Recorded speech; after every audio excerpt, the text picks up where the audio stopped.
Hello and good day. So here is the part 3 of our discussion for radial systems in which sa video na to, pag-aaralan naman natin ang about sa combined conduction and convection on multilayered pipes. So kung hindi pa nakakapag-subscribe sa ating channel, kindly click the like and subscribe button for more updates about engineering tutorials.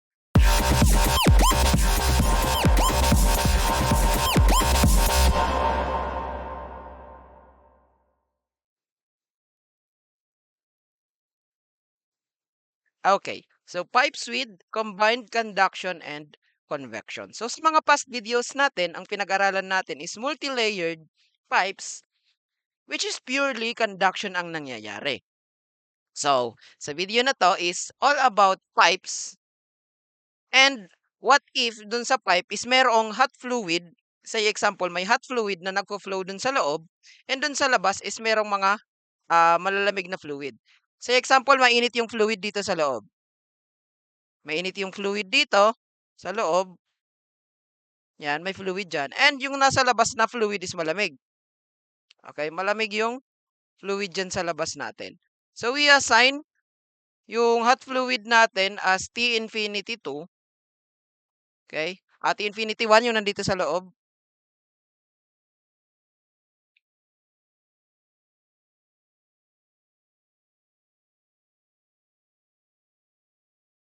okay? We assign it as our T infinity 1, yung temperature dito sa loob. And meron siyang convective heat transfer coefficient H1.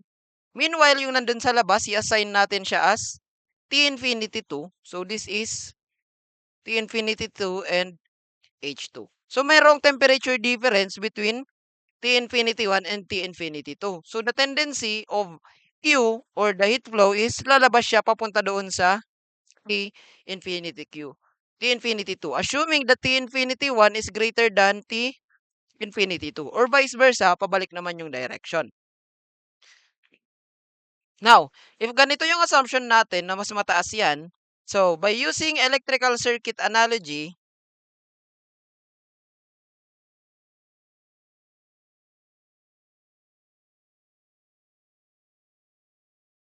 electrical circuit,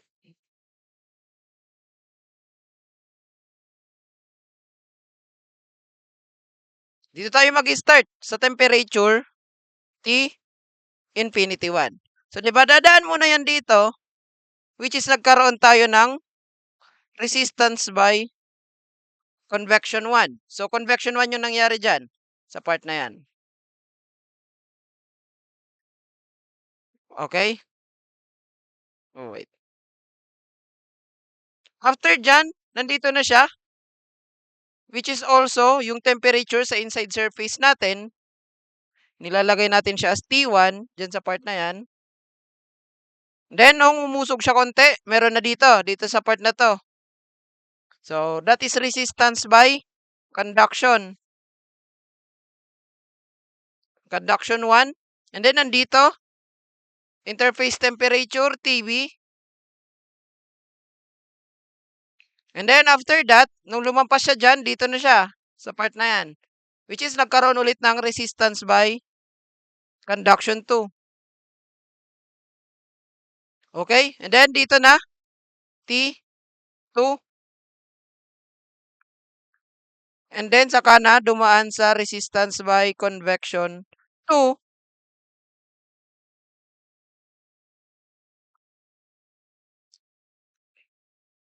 Bago lumabas sa T infinity 2. Okay, so ito yung electrical circuit analogy natin. From T infinity 1, which is nandito yan, duman dito yung Q natin, nagkaroon ng resistance by means of convection 1 dun sa loob. And then T1, yung nandito na yan, yung nakadikit dun sa labas ng pipe. And then conduction 1, yung nangyari dito, conduction 1. After that, duman siya dito, yun yung TB. And then R by conduction 2, nandito. And then T2, okay? Yung nasa outside temperature natin. And then R convection 2, yung naan dito sa part na to. And then T infinity 2. Okay. So, by using this electrical circuit analogy na inanalyze natin kanina, we can derive a formula for Q based dun sa general equation natin. So, delta T all over summation of RTH. So, yung delta T na yan, di ba those are extreme temperatures sa circuit? T infinity 1 and T infinity 2 minus T infinity 2. Assuming na ganito yung direction palagi ng Q natin. All over R sa convection 1 plus R sa conduction 1. So, this electrical circuit analogy may vary depende sa problem natin. R conduction 2 plus R convection 2. Now, remember, 'di ba yung resistance natin sa conduction, this is for pipes. 'Di ba that is equal to ln of RO over RI all over 2 pi KL. So, ito yung resistance natin. Now, for convection, so the same lang siya dun sa plane wall natin. The resistance for convection sa pipes, that is the same sa plane wall, which is equal to 1 over HA. So, nagkakatalo dun sa A kanina. So, nasolve natin yung A as 2 pi R times L times yung H natin. Okay? So, 2 pi R L times H. So, we can rewrite this. Pagtabihin natin yung 2 pi L, 1 over 2 pi L H R. Okay? Yan yung sa R natin sa convection sa pipes. So, papalit natin yan dito. Punta muna tayo sa convection 1 na nangyayari. Ang convection 1 nangyayari itong nandito sa loob. Itong nandito sa loob na to.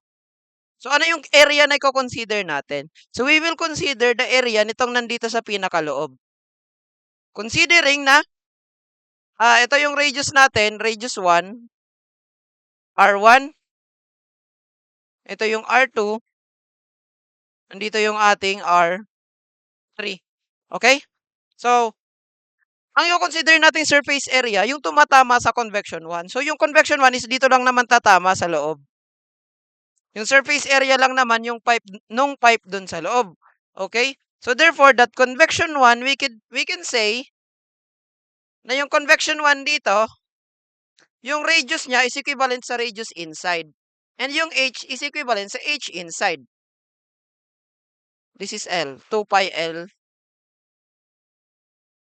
Okay? Diyan sa part na yan. Okay. So, therefore, pwede natin tong ipalit na H inside, R inside. Meanwhile, yung convection 2, nandito yung convection 2 sa labas. And yung convection 2, tatama all throughout dun sa labas noong pipes. Dito yan tatama sa kulay white na circle. So, papansinin nyo, nandito yan sa outermost radius. Yung pinakamalaking radius, RO, R outside. So, pwede natin na ilagay na this is R outside, H outside para sa convection 2. So, ipalit natin, substitute natin. So, Q is now equal to T infinity 1 minus T infinity 2. Sabi ko, sa convection 1, we will use this 1 over 2 pi L times 1 over 2 pi L HR. 2 pi L H inside R inside. Okay, so yan yung formula natin for convection 1. Yan yung convection 1. 2 pi L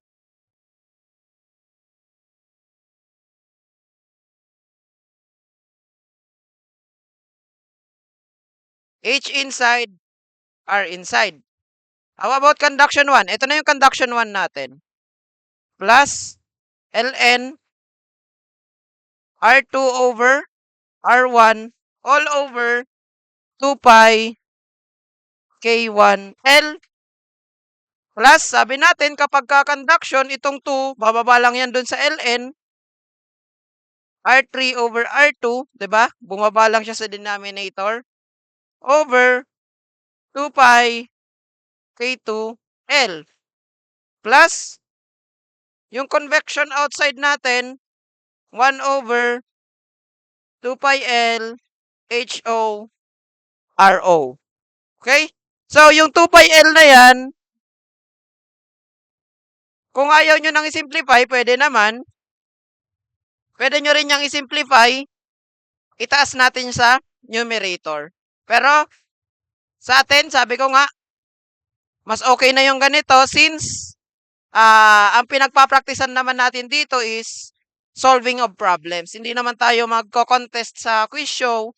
So, mas okay ng ganito. So, we can store it kasi this value sa A, store natin to yung value na to sa B, sa C, or sa D. We can store those values para magamit pa rin natin sila sa mga susunod na calculation.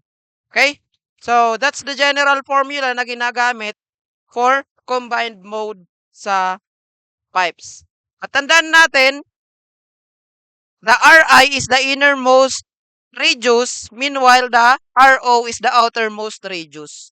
Yung katabi ng Ro is Ho, yung katabi ng Ri is Hi, para madaling tandaan. Okay, so ito yung formulas na gagamitin natin for combined modes and combined conduction and convection on radial systems. Okay, so stay tuned for the upcoming problems, sample problems na gagamitin natin yung diniscuss natin ngayon. So thank you and have a good day.